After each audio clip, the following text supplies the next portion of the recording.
आप इन्हें देशद्रोही कहते हो।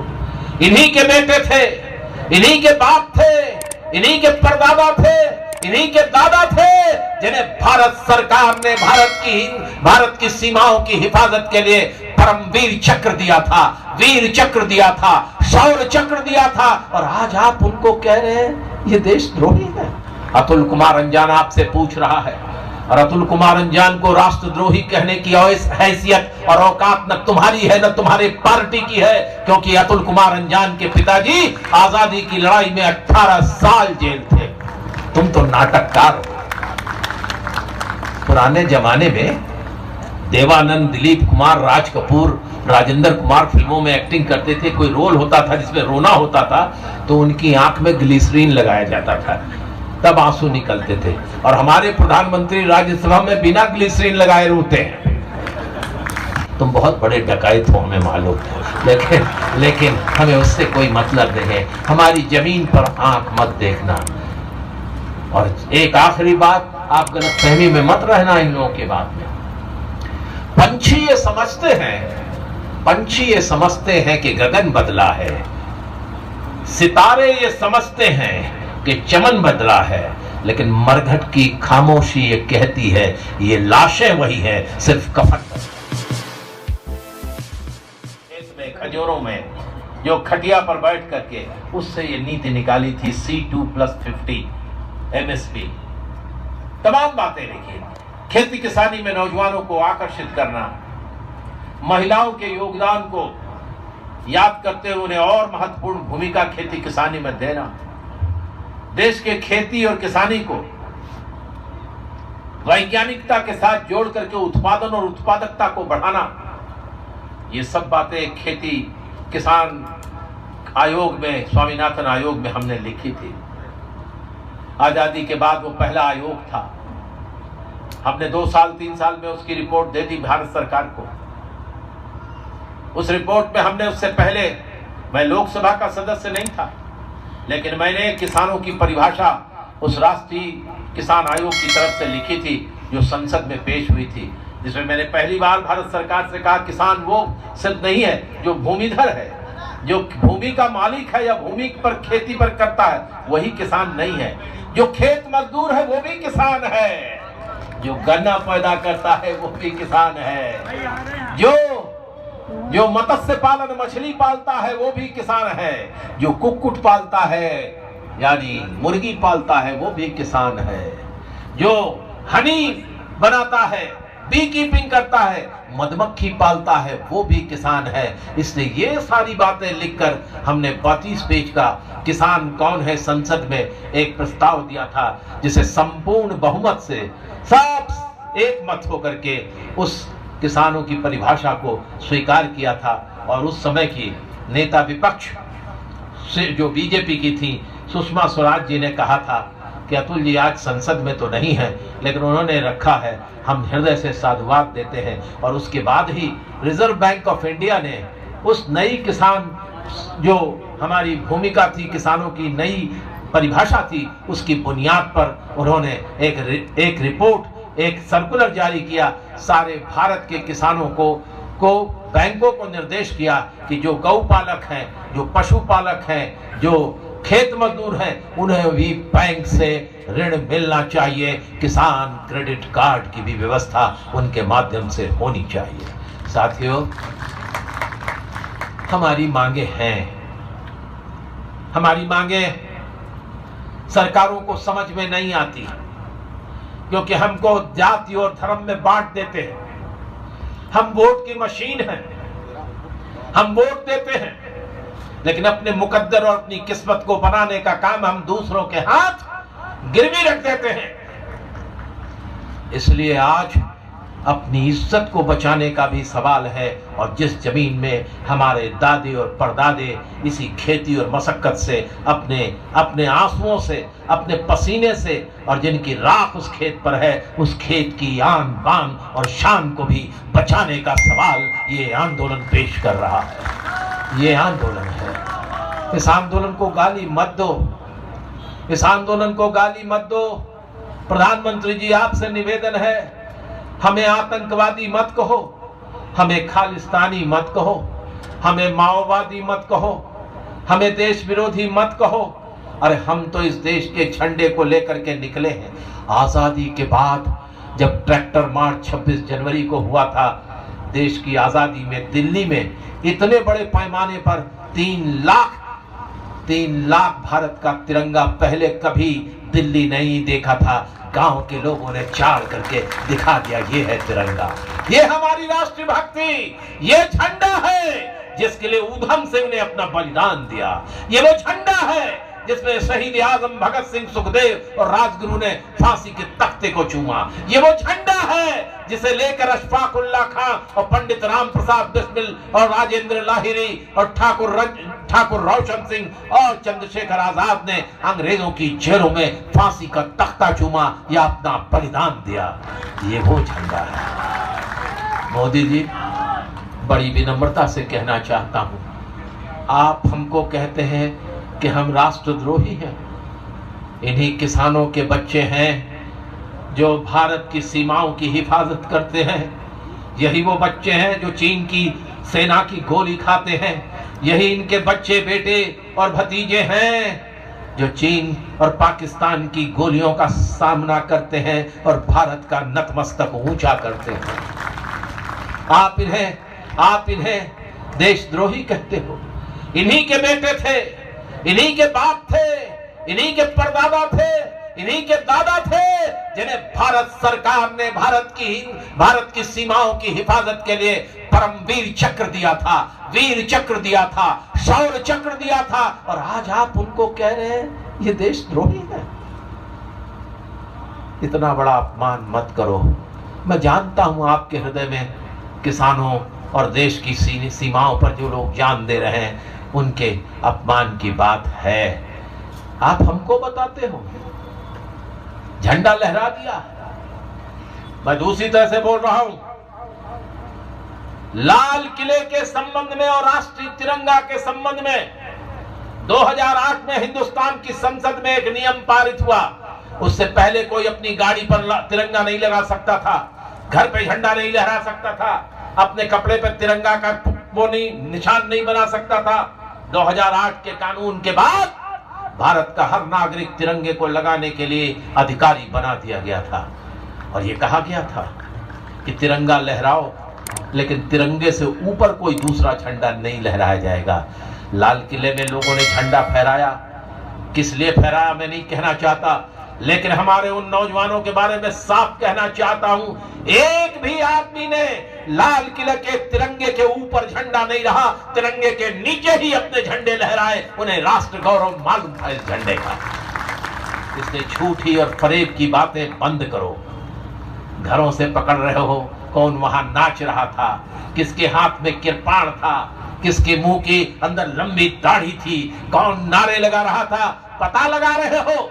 लेकिन मोदी जी, 42 हमारे सीआरपीएफ के जवान 1 साल पहले पुलवामा में एक 300 केजी, 3 क्विंटल आरडीएक्स लेकर कार में लेकर सीआरपीएफ की गाड़ियों के अंदर उसने लड़ा दिया। 42 जवान शहीद हुए। आज तक आपकी पुलिस, आपकी फौज, आपका एनआईए, आपका सीबीआई पता नहीं लगा सका कि ये 3 क्विंटल आरडीएक्स कहां से आया। जवाब दो मोदी जी। अतुल कुमार अंजान आपसे पूछ रहा है, और अतुल कुमार अंजान को राष्ट्रद्रोही कहने की हैसियत और औकात न तुम्हारी है न तुम्हारे पार्टी की है, क्योंकि अतुल कुमार अंजान के पिताजी आजादी की लड़ाई में 18 साल जेल थे। आप हमसे मुंह लगाएंगे?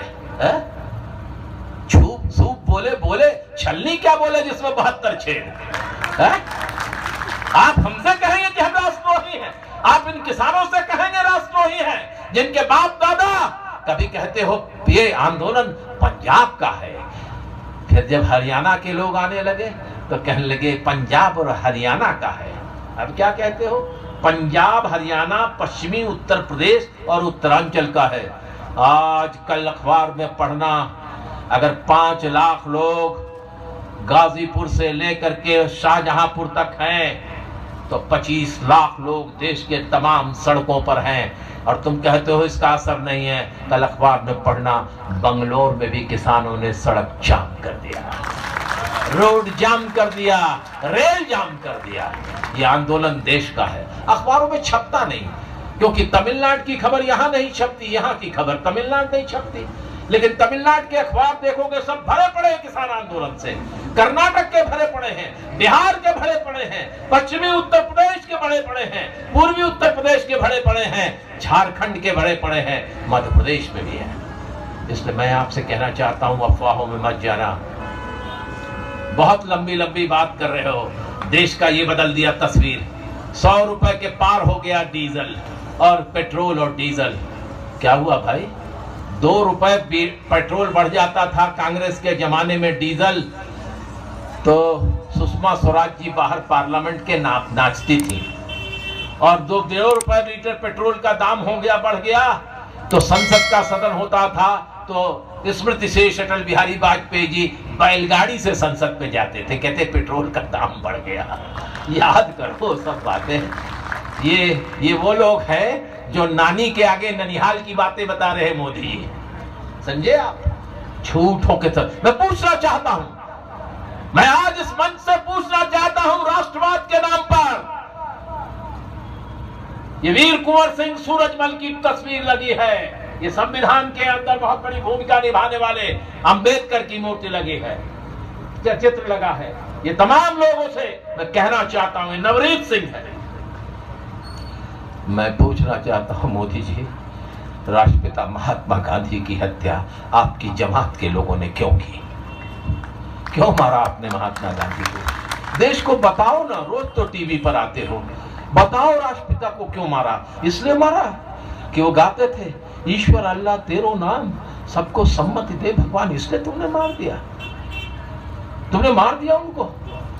इसलिए वो भारत की एकता की बात करते थे, वो ब्रिटेन की महारानी से बात भी करते थे और देश की जनता को, किसानों को, मजदूरों को, बुद्धिजीवियों को, नौजवानों को, विद्यार्थियों को, महिलाओं को जगाकर राष्ट्रीय आजादी की लड़ाई में जाते थे, ले जाते थे। क्यों मारा? और तुमने ऐसा पवित्र कार्य किया, नाथूराम गोडसे गांधी जी के पैर 30 जनवरी 1948 को छूता है और छू करके कहता है राम राम गांधी और 3 गोली उतार देता है। और वो आदमी राम राम सुनने वाले से गोली खाता है और हे राम कह के लौट जाता है। देशभक्त वो है, राष्ट्रभक्त वो है। ईश्वर और अल्लाह का सबसे ज्यादा पुजारी कौन है? तुम तो नाटककार हो।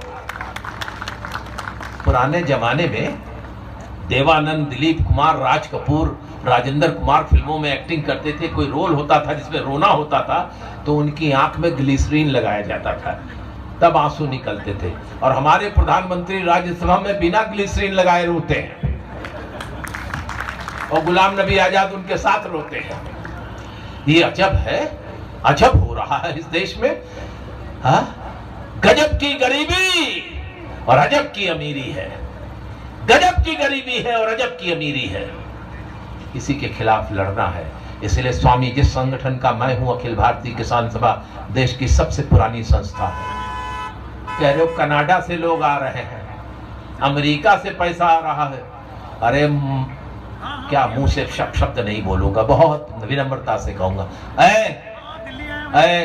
भारत के बुद्धिजीवियों के, हाँ नहीं, भारत के बुद्धिविहीन लोगों के राष्ट्रीय संयोजक आदरणीय प्रधानमंत्री नरेंद्र मोदी जी, गदर पार्टी जिसने आजादी की लड़ाई के लिए अमेरिका से लोग आए थे, हमारे 400 लोग आए थे कामागाटा मारू के जहाज पर।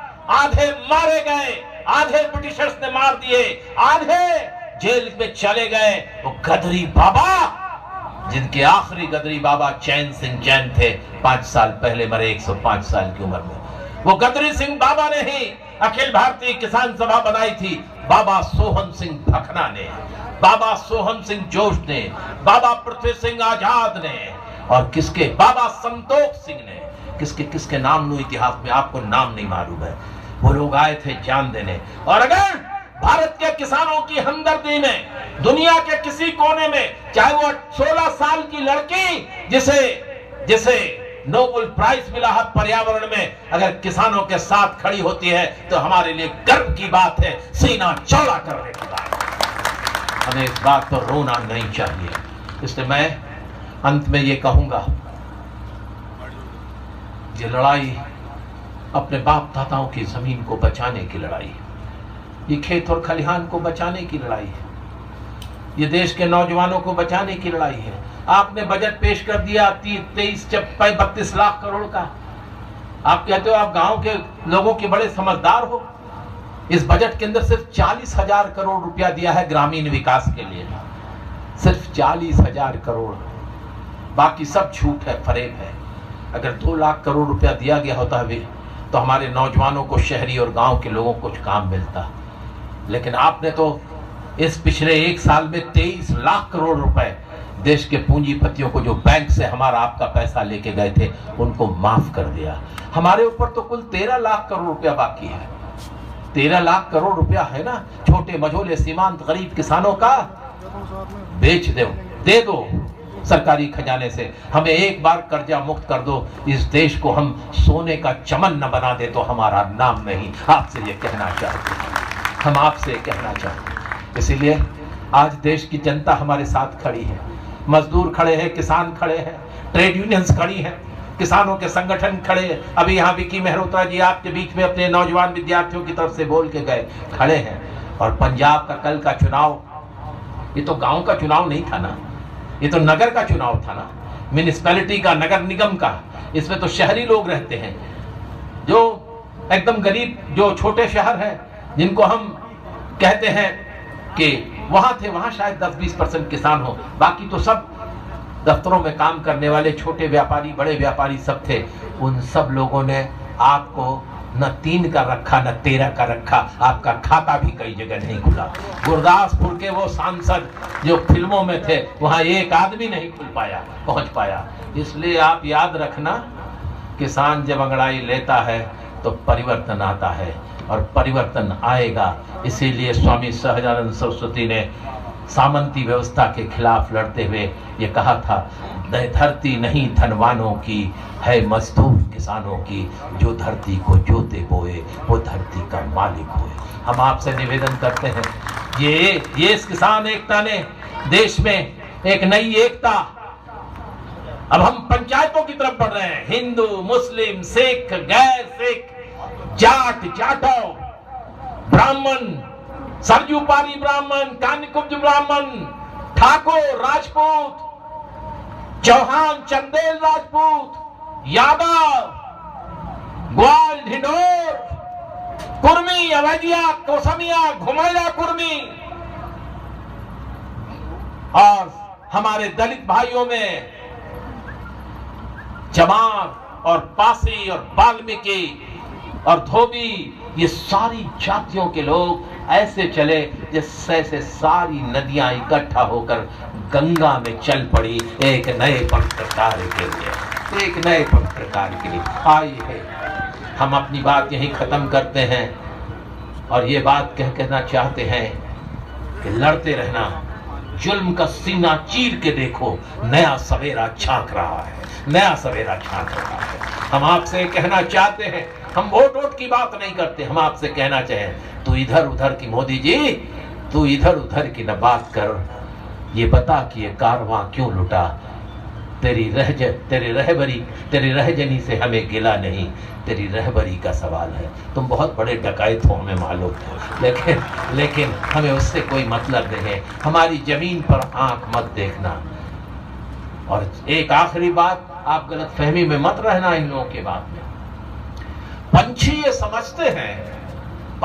समझते हैं कि गगन बदला है, सितारे ये समझते हैं कि चमन बदला है, लेकिन मरघट की खामोशी ये कहती है ये लाशें वही हैं, सिर्फ कफन बदला है। जय अल्लाह सबको, किसान भाइयों को, और एक बार नारा लगाइए, किसान एकता जिंदाबाद, किसान एकता जिंदाबाद। जो धरती को जोते बोए वो धरती का मालिक होए, ताकि ये बड़े बड़े पूंजीपति न, जो धरती को जोते बोए वो धरती का मालिक होए, जो धरती को बोते बोए वो धरती का मालिक। धरती नहीं धनवानों की है, मजदूर किसानों की। धरती नहीं धनवानों की है, मजदूर किसानों की। धरती नहीं धनवानों की है, मजदूर किसानों की। जय हिंद, किसान एकता जिंदाबाद। बहुत बहुत धन्यवाद।